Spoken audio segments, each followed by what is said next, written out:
Hello everyone, again और most welcome on your YouTube channel chemistry plus academy. Last session में हमने discuss किया था what is the electrolysis process. वहाँ हमने डिस्कस किया था कि जब भी आप किसी भी इलेक्ट्रोलाइट के सॉल्यूशन को किसी भी इलेक्ट्रोलाइटिक सेल में पुट करके वहाँ पे इलेक्ट्रोड को आपने पुट किया, उसके बाद आपने इलेक्ट्रिसिटी को फ्लो किया, तो वहाँ क्या होता है, इलेक्ट्रोलाइट का डिसोसिएशन होगा, that is the electrolysis process.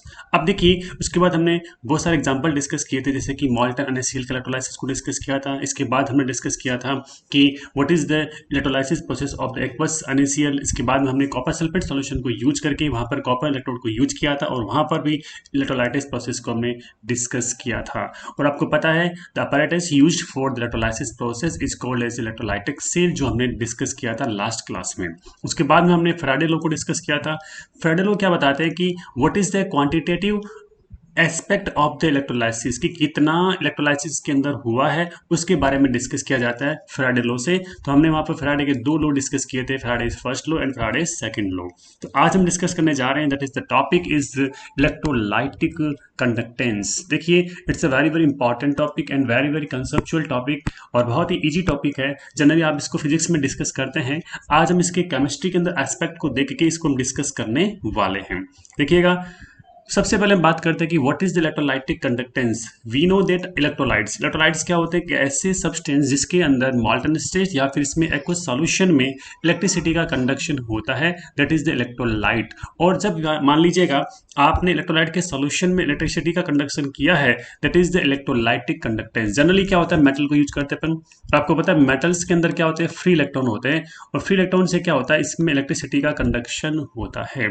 In the case of electrolyte, इसमें क्या होगा, जब आप इलेक्ट्रिसिटी को फ्लो करेंगे तो क्या होगा, इलेक्ट्रोलाइट्स का आयंस में डिसोसिएशन होगा। और जब इलेक्ट्रोलाइट्स का आयंस में डिसोसिएशन होता है तो ये आयंस क्या करेंगे, ऑपोजिटली चार्ज इलेक्ट्रोड की तरफ मूव करेंगे, जिससे इसमें इलेक्ट्रिसिटी का कंडक्शन होगा। That is the electrolytic conductance. Means electrolyte के सॉल्यूशन में या फिर मॉल्टन स्टेट्स में यदि इलेक्ट्रिसिटी का कंडक्शन हो रहा है, दैट मीन्स इलेक्ट्रोलाइटिक कंडक्शन हो रहा है। Okay, the conduction of electricity in the electrolyte solution is called as the electrolytic conductance. In this process, the electrolytes undergo decomposition when the current is passed through them. और आपको पता है, जब भी आप इलेक्ट्रोलाइट के सॉल्यूशन में electricity को फ्लो करेंगे तो इसमें क्या होगा, जब भी आप करंट को फ्लो करेंगे तो क्या होगा, इलेक्ट्रोलाइट का डिकम्पोजिशन होगा, इसके आयंस बनेंगे। इसका मतलब क्या हुआ कि इलेक्ट्रोलाइट के सॉल्यूशन में आयंस का मोमेंट होगा ऑपोजिट चार्ज इलेक्ट्रोड की तरफ, जिससे इसमें क्या होगा, इलेक्ट्रिसिटी का कंडक्शन होगा, इलेक्ट्रिसिटी का फ्लो होगा। एग्जाम्पल की बात करते हैं तो आप देख सकते हैं कि सॉल्यूशन ऑफ एसिड जैसे मान लीजिएगा sulphuric acid, nitric acid, hydrochloric acid, इनको आपने वाटर में डिजोल्व करके सॉल्यूशन को प्रिपेयर किया, एक्वस सॉल्यूशन बन जाएगा। इसमें यदि आप इलेक्ट्रोड को पुट करके इलेक्ट्रिसिटी को फ्लो करते हैं तो आयंस बनेंगे। आयंस क्या करेंगे, ऑपोजिटली चार्ज इलेक्ट्रोड की तरफ मूव करेंगे, जैसे कि HCl में क्या होगा, H plus ion, Cl minus ion. ये दोनों आयंस क्या होते हैं, कैटायंस और एनायंस है, जो ऑपोजिटली चार्ज इलेक्ट्रोड की तरफ मूव करेंगे और इलेक्ट्रिसिटी का इसमें कंडक्शन होगा। इसी टाइप से इसमें क्या होता है, बेसिस होंगे। साथ में क्या होगा, सोल्ट इन वाटर। जब आपने सोल्ट को, जैसे सोल्ट की बात करें, NaCl को आपने वाटर में मिक्स किया और आपने क्या बनाया, एक्वस सॉल्यूशन को प्रिपेयर किया, इससे भी क्या होगा, इसका आयोनाइजेशन या डिकम्पोजिशन होगा और आयंस क्या करेंगे, ऑपोजिटली चार्ज इलेक्ट्रोड की तरफ मूव करेंगे, जिससे सर्किट में इलेक्ट्रिसिटी का कंडक्शन होगा। ओके, अब हम बात करते हैं मोल्टन सोल्ट। हमने डिस्कस किया था लास्ट सेशन में कि मोल्टन NaCl का इलेक्ट्रोलाइसिस प्रोसेस को हमने डिस्कस किया, तो हमने देखा था कि NaCl का डिसोसिएशन हुआ था Na प्लस और Cl माइनस में, और ये आयंस जो कैटायंस एनायंस थे ऑपोजिटली चार्ज इलेक्ट्रोड की तरफ मूव कर रहे थे, जिससे सर्किट में इलेक्ट्रिसिटी का फ्लो हो रहा था। ओके, तो हम कह सकते हैं कि इन the case of the electrolyte, electricity का फ्लो जो हो रहा है, कंडक्शन जो हो रहा है, वो क्या हो रहा है, आयंस की मूवमेंट से हो रहा है। तो in this case the flow of electricity is due to the movement of the ions. But in the case of the metal में क्या होता है, फ्री इलेक्ट्रॉन्स अवेलेबल होंगे और इन फ्री इलेक्ट्रॉन से क्या होगा, इलेक्ट्रिसिटी का कंडक्शन होता है। ठीक है, अब देखिए कौन कौन से फैक्टर्स इसको अफेक्ट करेंगे इलेक्ट्रोलाइटिक कंडक्टेंस को, कि किस फैक्टर के इंक्रीज होने से, किस फैक्टर के डिक्रीज होने से इलेक्ट्रोलाइटिक कंडक्टेंस इंक्रीज हो रहा है या फिर डिक्रीज हो रहा है, उसको हम यहाँ पर डिस्कस करने जा रहे हैं। जहां पर फर्स्ट फैक्टर जो आपका है, नेचर ऑफ इलेक्ट्रोलाइट्स। आपको पता है इलेक्ट्रोलाइट्स दो टाइप के होते हैं, strong and weak. Strong electrolytes का जो आयोनाइजेशन होता है बहुत ही क्या होता है, ज्यादा, मीन्स 100% जो इसमें क्या रहेंगे, आयोनाइज रहेंगे। कौन, स्ट्रॉन्ग। तो आप देख सकते हैं स्ट्रॉन्ग इलेक्ट्रोलाइट की जब बात करते हैं तो इनका क्या होगा, 100% होता है आयोनाइजेशन होगा।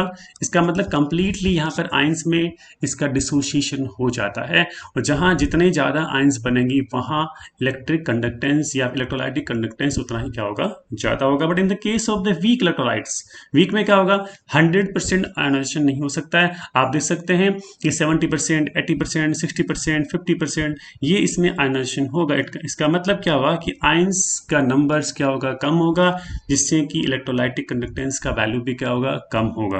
आप देख सकते हैं in the in the case of the strong electrolytes, ionization property increases, hence electric conductance increases। हम बात करते हैं स्ट्रॉन्ग में, strong acid, strong base, strong salt. Salt सारे क्या होते हैं, स्ट्रॉन्ग हो, ध्यान देना। सॉल्ट चाहे किससे भी बना हो, चाहे स्ट्रॉन्ग एसिड वीक बेस से बना हो, चाहे वो स्ट्रॉन्ग एसिड स्ट्रॉन्ग बेस से बनाओ, चाहे वो वीक एसिड स्ट्रॉन्ग बेस से बनाओ, चाहे वीक एसिड वीक बेस से बनाओ, सारे के सारे सोल्ट क्या होते हैं, सोल्ट हमेशा स्ट्रॉन्ग इलेक्ट्रोलाइट की तरह एक्ट करेंगे, ये आपको पता होना चाहिए। तो स्ट्रॉन्ग एसिड कौन कौन से होते हैं, सल्फ्यूरिक एसिड, हाइड्रोक्लोरिक एसिड और नाइट्रिक एसिड। हम बात करते हैं स्ट्रॉन्ग बेस की, तो कौन कौन से होंगे, सोडियम हाइड्रोक्साइड और पोटेशियम हाइड्रोक्साइड की हम बात करेंगे।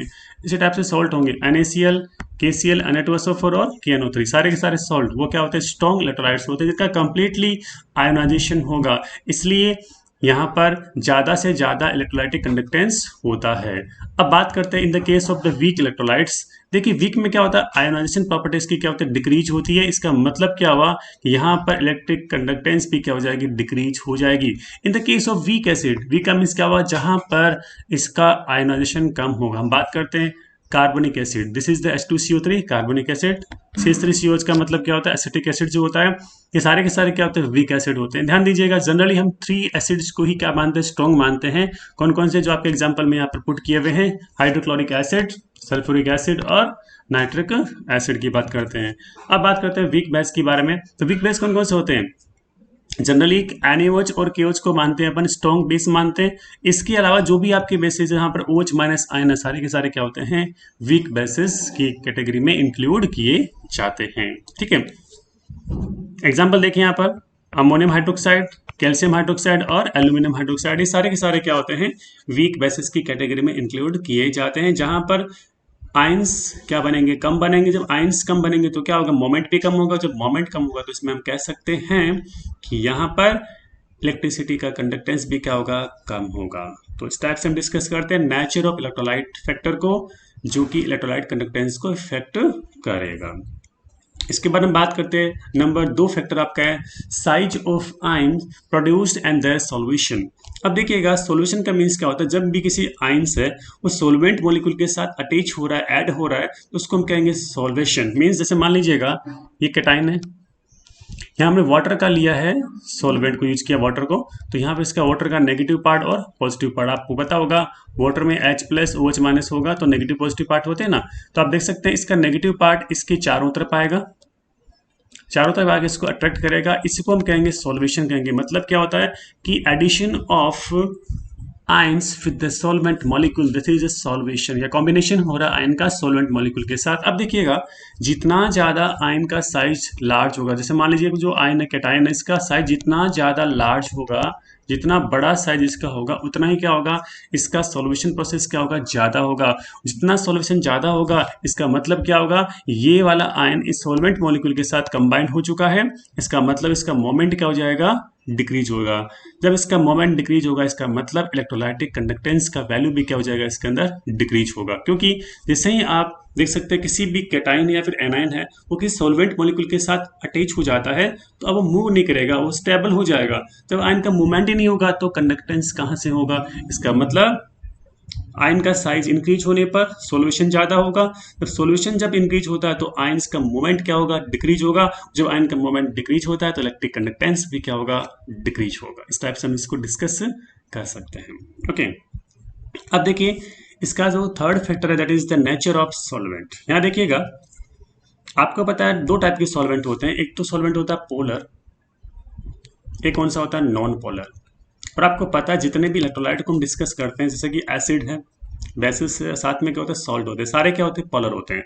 इसका मतलब क्या हुआ, इलेक्ट्रोलाइट का जो आयनाइजेशन हो रहा है वो किस में हो रहा है, पोलर सॉल्वेंट में होगा, क्योंकि लाइक डिजोल्व लाइक होता है, तो पोलर पोलर में और नॉन पोलर के अंदर क्या करेगा, एक्ट करता है।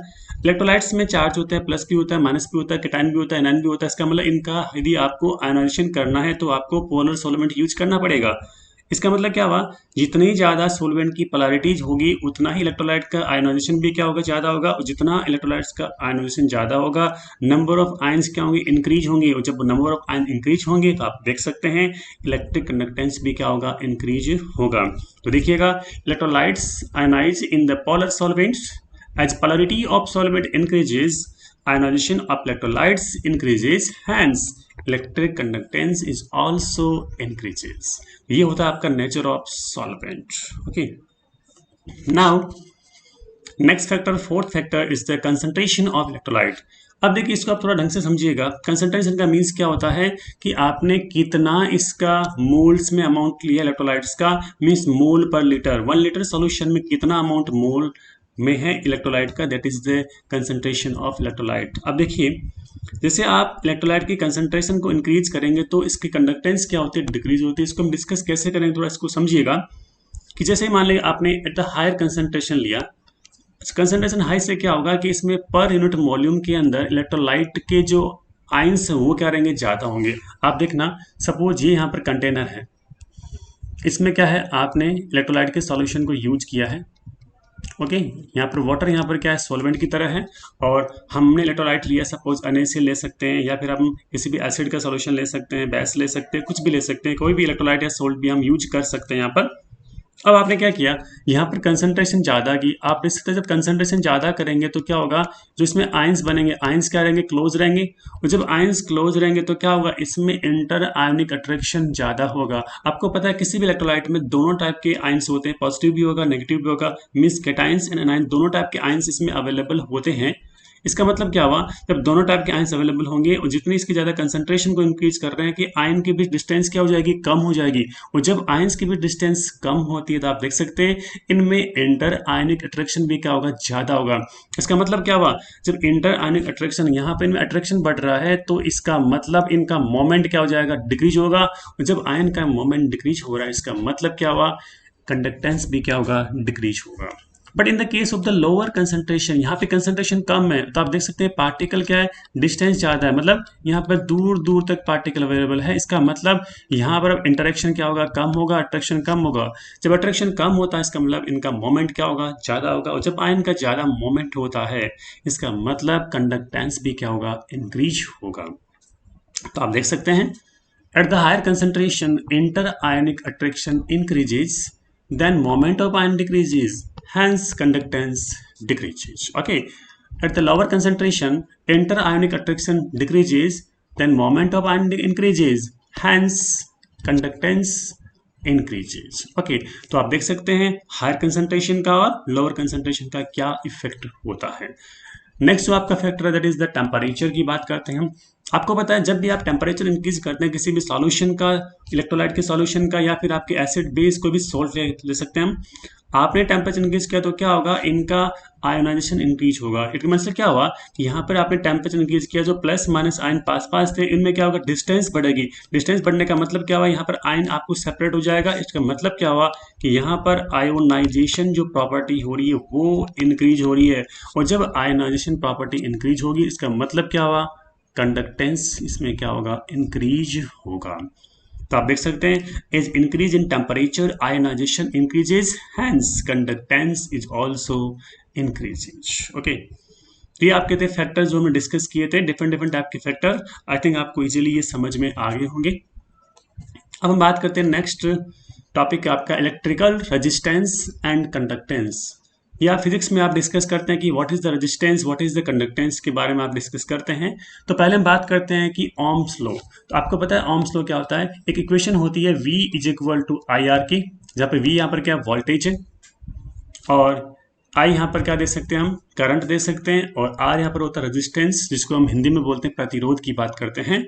जिस टाइप से जो मेटेलिक कंडक्टर का मतलब क्या होता है, आपने कोई मेटल लिया, कॉपर ले सकते हैं, सिल्वर ले सकते हैं, गोल्ड ले सकते हैं, कोई भी मेटल आपने लिया उसको वायर के फॉर्म में कन्वर्ट कर दिया, उसमें इलेक्ट्रिसिटी का फ्लो हो रहा है।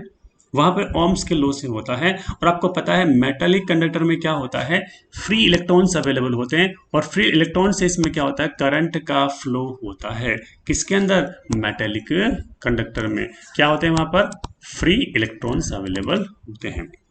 अब ठीक है, अब देखिए लाइक के मेटालिक कंडक्टर्स, इलेक्ट्रोलाइट्स भी क्या करते हैं, ओम्स के लॉ को फॉलो करते हैं। और ओम्स लॉ क्या कहता है, the current flow in any conductor is equal to the ratio of the voltage applied on the conductor and its resistance R।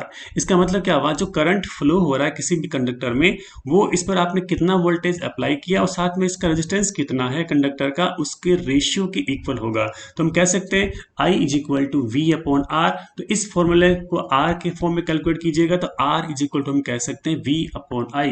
तो R is the resistance of a conductor. ठीक है, यहां बात करें metallic conductor, और यहां पर हम क्या करेंगे, इलेक्ट्रोलाइट सॉल्यूशन की बात करते हैं। ठीक है, तो इलेक्ट्रोलाइटिक सॉल्यूशन में और चाहे मेटालिक कंडक्टर की बात कीजिएगा, वहां दोनों में ओम्स लॉ का फॉलो होता है। ओके, अब देखिए इस फॉर्मूले से आपको आर का वैल्यू मिला इक्वेशन नंबर 2 से, तो इसका हम यूनिट लिखेंगे आर का ऐसा यूनिट। तो देखिए क्या होता है, आर का जनरल यूनिट क्या होता है, ओम होता है। जो रेजिस्टेंस का यूनिट होता है ओम लिखते हैं, ओम का सिंबल क्या होता है, ये होता है। और ओम यहाँ पे देखिए क्या होगा, वी का मतलब क्या होता है, वोल्ट, आई का मतलब क्या होता है, एम्पियर। तो वोल्ट पर एम्पियर, ओम का मीन्स क्या होता है, वोल्ट पर एम्पियर। इस टाइप से इसको हम डिस्कस कर सकते हैं। This is the electrical resistance का फॉर्मूला था, हमने डिस्कस किया था। अब बात करें कंडक्टेंस की, तो कंडक्टेंस क्या होती है, आपको पता है the reciprocal of the electrical resistance is called the conductance. Resistance का मतलब क्या होता है कि जो इलेक्ट्रिसिटी का जो फ्लो हो रहा है उसके अंदर क्या हो रहा है कि डिस्टरबेंस क्रिएट करना, वो आपका रेजिस्टेंस होता है। इसका मतलब जितना डिस्टरबेंस कम होगा उतना कंडक्शन भी क्या होगा, ज्यादा होगा। तो कंडक्टिविटी भी क्या होगी, ज्यादा होगी, कंडक्टेंस भी क्या होगी, ज्यादा होगी। इसका मतलब कंडक्टेंस और रेजिस्टेंस दोनों आपस में क्या होता है, इनवर्सली प्रोपोर्शनल होते हैं, वो रिवर्स होते हैं। तो इसका रेसिप्रोकल होता है। तो आप देख सकते हैं जितना डिस्टरबेंस कम होगा इलेक्ट्रिसिटी के फ्लो में, उतना इसमें क्या होगा कि कंडक्टेंस भी क्या होगा, ज्यादा होगा। तो आप देख सकते हैं the reciprocal of electrical resistance is called the conductance, it is represented by the G. G यहाँ पर है, कंडक्टेंस के बारे में बात करते हैं, इसका सिंबल है कंडक्टेंस का जी। तो जी इज इक्वल टू हम कह सकते हैं 1 upon R. This is the conductance of any conductor, electrolytic conductor. Okay, अब हम बात करते हैं यूनिट। इसका यूनिट क्या होगा, आप देख सकते हैं इसका ऐसा यूनिट में देखिएगा 1 अपॉन आर है। आर का यूनिट क्या था, ओम था।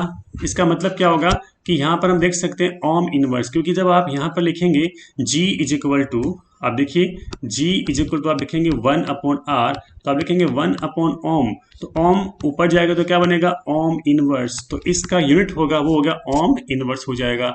अब देखिए इसका एक और नाम होता है महो, इसका पूरा अपोजिट क्या है, देखिए ये एम है, यहाँ पर क्या एच है, यहाँ पर क्या ओ है, इसको बोलते हैं महो। इस ये भी आपका क्या होता है, जी का यूनिट रहेगा।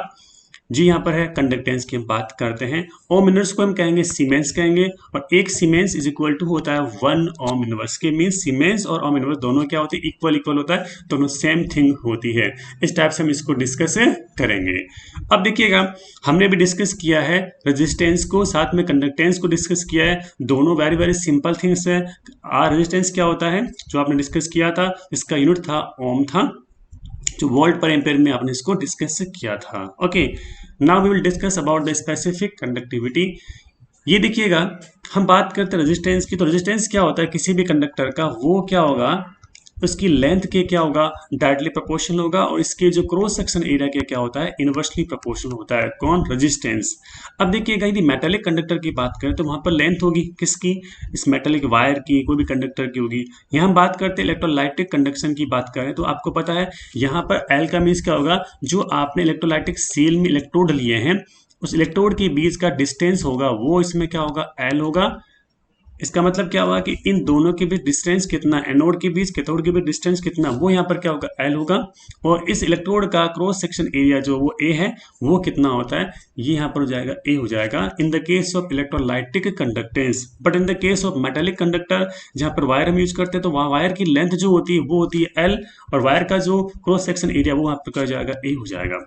ठीक है, अब देखिए the resistance of conductor is directly proportional to its length L and inversely proportional to its cross section area। तो हम लिख सकते हैं R is proportional to L upon A, क्योंकि L के तो क्या डायरेक्टली प्रोपोर्शनल है, A के क्या इनवर्सली प्रोपोर्शनल है। इस टाइप से इस समीकरण को, इस इक्वेशन को हम पुट कर सकते हैं।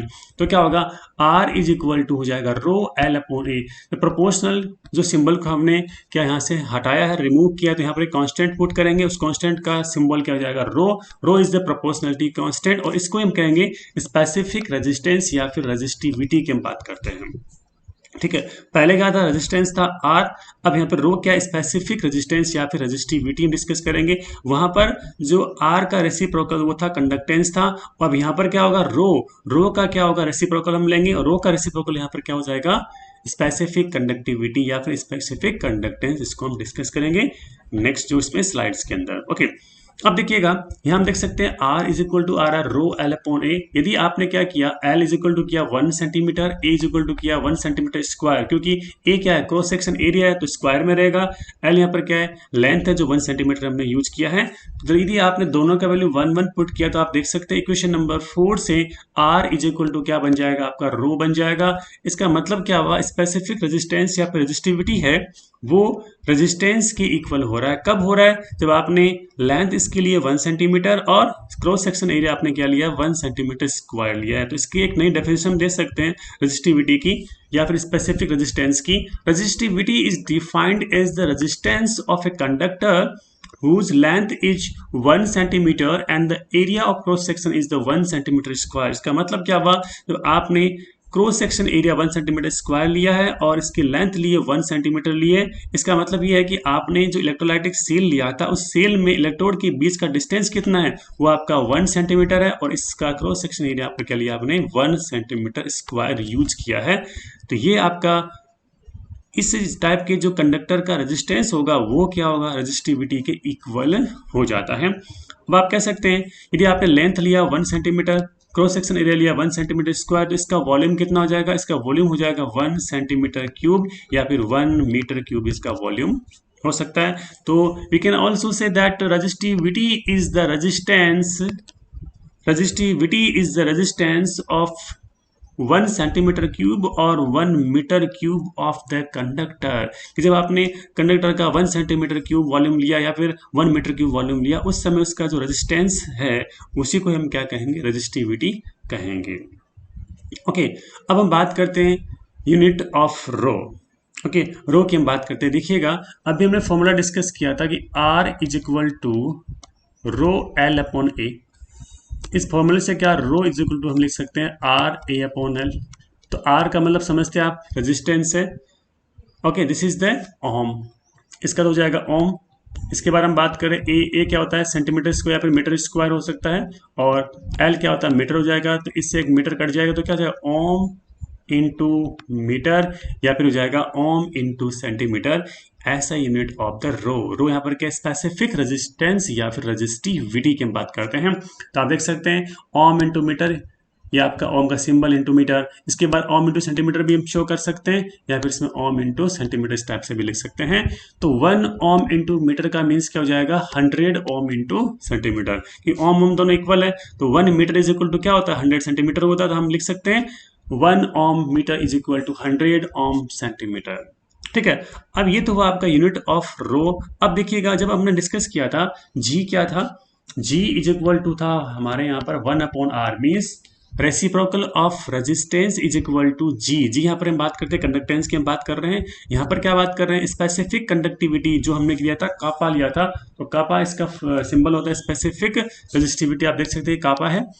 तो यदि रेजिस्टेंस का रेसिप्रोकल कंडक्टेंस होता है, तो स्पेसिफिक रेजिस्टेंस का रेसिप्रोकल क्या होगा, स्पेसिफिक कंडक्टेंस या स्पेसिफिक कंडक्टिविटी। हम इसको देखेंगे इस टाइप से। तो हम कह सकते हैं the reciprocal of the resistivity is called as the specific conductance और conductivity. It is represented by the kappa. तो कापा इज इक्वल टू क्या, 1 अपॉन रो यहाँ पर क्या स्पेसिफिक रेजिस्टेंस है, यहाँ आप देख सकते हैं आर क्या रेजिस्टेंस है, जी यहाँ पर क्या कंडक्टेंस है। जब ये रेजिस्टेंस है तो कंडक्टेंस है, यहाँ पर स्पेसिफिक रेजिस्टेंस है, ये क्या हो जाएगा, स्पेसिफिक कंडक्टेंस हो जाएगा। दोनों सेम चीज होता है, बस स्पेसिफिसिटी का यहाँ पर क्या डिफरेंस है। तो कापा इज इक्वल टू हो जाएगा 1 अपॉन रो। अब देखिए आपने फॉर्मूला यूज किया था, आर इज इक्वल टू क्या था, रो एल अपॉन ए था। जो हमने देखा था पहले लास्ट जो इसमें स्लाइड के अंदर, R is equal to rho L upon A, क्योंकि किसी भी आपके कंडक्टर या इलेक्ट्रोलाइटिक कंडक्टर जो है उसका रेजिस्टेंस होगा वो उसकी लेंथ के डायरेक्टली प्रोपोर्शनल और क्रॉस सेक्शन एरिया के क्या होगा, इन्वर्सली प्रोपोर्शनल होगा। अब आप देखिए इसको हम इन्वर्स कर रहे हैं तो आप करेंगे 1/r, इसको कर देंगे 1/रो कर देंगे, ये अपोजिट हो जाएगा तो A/L हो जाएगा। आप देख सकते हैं 1/r क्या होता है, G, देखिए अभी लिखा था हमने, 1/रो क्या होता है, कापा होता है, अभी लिखा था हमने, फिर A/L हमने इस टाइप से लिख दिया। तो ये एक नया फॉर्मूला आपके ड्राइव हुआ इक्वेशन नंबर 6 में, आप देख सकते हैं G is equal to kappa A/L, जहाँ पे G क्या है, कंडक्टेंस है, कापा क्या स्पेसिफिक कंडक्टिविटी है, A यहाँ पर क्रॉस सेक्शन एरिया है, L यहाँ पर क्या है, लेंथ है। अब ए वाले को देखिएगा, यदि आपने मेटेलिक कंडक्टर लिया तो इस मेटेलिक कंडक्टर की लेंथ वो तो क्या हो जाएगी, एल हो जाएगी, इसका जो क्रॉस सेक्शन एरिया वो क्या आपका ए है। बट आपने इलेक्ट्रोलाइटिक सेल यूज किया है तो वहां पर दोनों इलेक्ट्रोड के बीच के डिस्टेंस को मानेंगे एल, और किसी भी इलेक्ट्रोड का क्रॉस सेक्शन एरिया हो जाएगा आपका ए हो जाएगा। क्लियर है। अब देखिएगा आपका फॉर्मूला आया kappa is equal to G L upon A, जो हमने फॉर्मूला डिस्कस किया था अभी। यदि आपने यहाँ पर L is equal to 1 centimetre लिया, A is equal to 1 centimetre square लिया, तो उस समय कापा इज इक्वल टू क्या हो जाता है, जी होगा। इसी को आपने पहले डिस्कस किया था, वहां पर रो इज इक्वल टू क्या हुआ था, आर हुआ था। रो क्या स्पेसिफिक रेजिस्टेंस है, इसका वैल्यू रेजिस्टेंस के इक्वल हुआ था। यहाँ पर क्या है, के कापा, कापा यहाँ पर क्या है, स्पेसिफिक कंडक्टिविटी, वो यहाँ पर क्या है, कंडक्टेंस के इक्वल है। तो यहाँ पर हमने एल और ए को इस टाइप से स्टैंडर्ड वैल्यू लेने के बाद हम इसका नया डेफिनेशन क्या देंगे, conductivity of a solution. Conductivity का मीन्स यहाँ पर क्या, स्पेसिफिक कंडक्टेंस है, उसी को हम कंडक्टिविटी कहेंगे।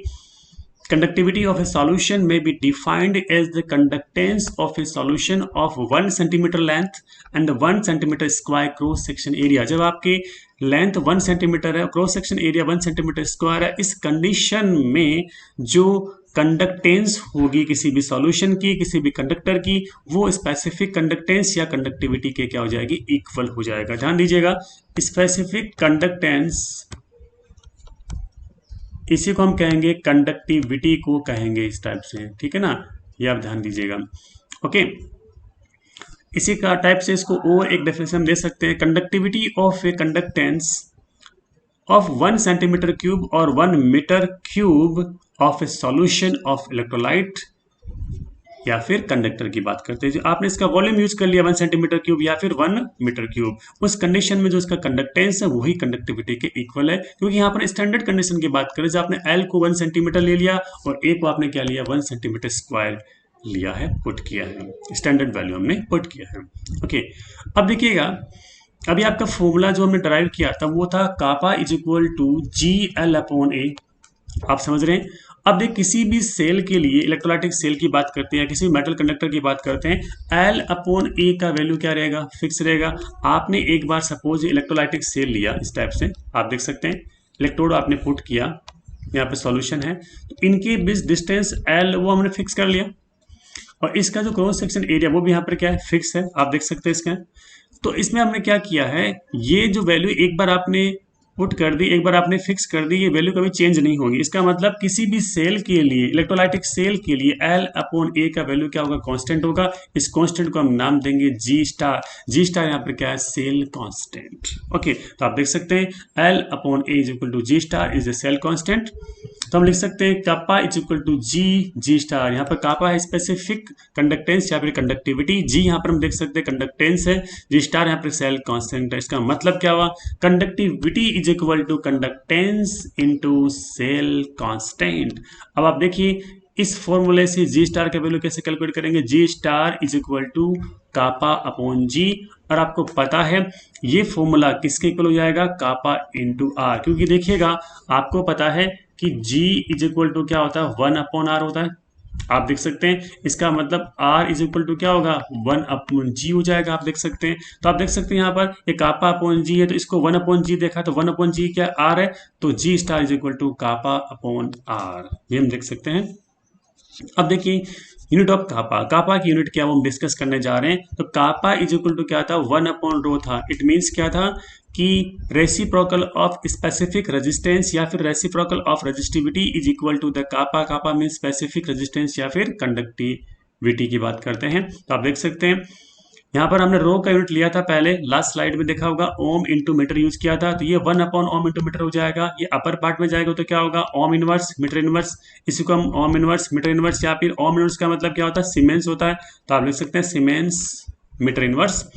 अब आप जहां मीटर इनवर्स था वहां सेंटीमीटर इनवर्स भी कर सकते हैं, तो ohm inverse centimetre inverse, ohm in centimetre inverse, या फिर सीमेंस सेंटीमीटर इनवर्स। ये आपकी क्या है, कापा की यूनिट है। कापा इज द कंडक्टिविटी, या इसी को हम कह सकते हैं स्पेसिफिक कंडक्टेंस, हम इसको नेम दे सकते हैं। तो देखिए 1 siemens centimetre inverse is equal to क्या होता है, 100 सीमेन मीटर इनवर्स। ये इसके क्या होता है, इक्वल होता है, क्योंकि यहाँ पर मीटर इनवर्स की बात करते हैं। ये इनवर्स नहीं होता तो क्या होता है, ये ऑपोजिट होता है इसका इक्वेशन। इनवर्स का मतलब क्या है, ऑपोजिट हो गया। इसका मतलब क्या हो, 1 siemens centimetre inverse is equal to 100 siemens metre inverse. अब देखिए यहाँ पे हम बात करें unit of G star. G star यहाँ पे क्या है, सेल कांस्टेंट है। जी स्टार यहाँ पे सेल कांस्टेंट आप देख सकते हैं, G star is equal to L upon A. यहाँ पे लिया था अभी हमने, क्योंकि एल अपॉन ए का वैल्यू हमेशा क्या रहेगा, कांस्टेंट रहेगा। एल यहाँ पर क्या मीटर है, यहाँ पर क्या मीटर स्क्वायर है, तो इसको हम सॉल्व करेंगे तो क्या बन जाएगा, मीटर इनवर्स बनेगा। और मीटर इनवर्स या फिर क्या होता है, सेंटीमीटर इनवर्स। ये आपका जी स्टार मीन सेल कांस्टेंट का यूनिट होगा। तो आज के सेशन में हमने डिस्कस किया था व्हाट इज इलेक्ट्रोलाइटिक कंडक्टेंस, और क्या क्या जो फैक्टर होते हैं जो इलेक्ट्रोलाइटिक कंडक्टेंस को इफेक्ट करते हैं वो हमने डिस्कस किया था, जैसे कि temperature, polarity of the solvent, या फिर आपने इलेक्ट्रोलाइट की नेचर की बात की थी, स्ट्रॉन्ग या वीक, इसको हम डिस्कस किया था, और सॉल्यूशन प्रोसेस की बात की थी। इसके बाद हमने रेजिस्टेंस को डिस्कस किया था, कंडक्टेंस को डिस्कस किया था, उसके बाद में स्पेसिफिक रेजिस्टेंस या फिर रेजिस्टिविटी को डिस्कस किया था, उसके बाद हमने स्पेसिफिक कंडक्टेंस या फिर कंडक्टिविटी मीन्स कापा को डिस्कस किया था, और सबके हमने यूनिट को डिस्कस किया था। और ध्यान दीजिएगा जितने भी यूनिट्स आज हमने डिस्कस किए वो वेरी वेरी इंपॉर्टेंट एग्जाम के पॉइंट ऑफ व्यू से। एग्जाम्स में कई बार इस यूनिट को पूछा जाता है शॉर्ट आंसर क्वेश्चन के अंदर, तो इस वीडियो को ढंग से आप वॉच कीजिएगा। यदि आपने चैनल को सब्सक्राइब नहीं किया जरूर सब्सक्राइब करें, जरूर शेयर करें, लाइक करें, अपने फ्रेंड्स के पास शेयर करें, और आपके ग्रुप्स में भी जरूर शेयर कीजिएगा। जैसे ही आप शेयर करते हैं, आप सब्सक्राइब करते हैं, लाइक करते हैं, हमें बहुत मोटिवेशन मिलता है और आपके लिए बेहतर करने का प्रयास करते हैं। तो देखते रहिए केमिस्ट्री प्लस अकेडमी और एंजॉय कीजिए केमिस्ट्री के साथ। Thank you so much.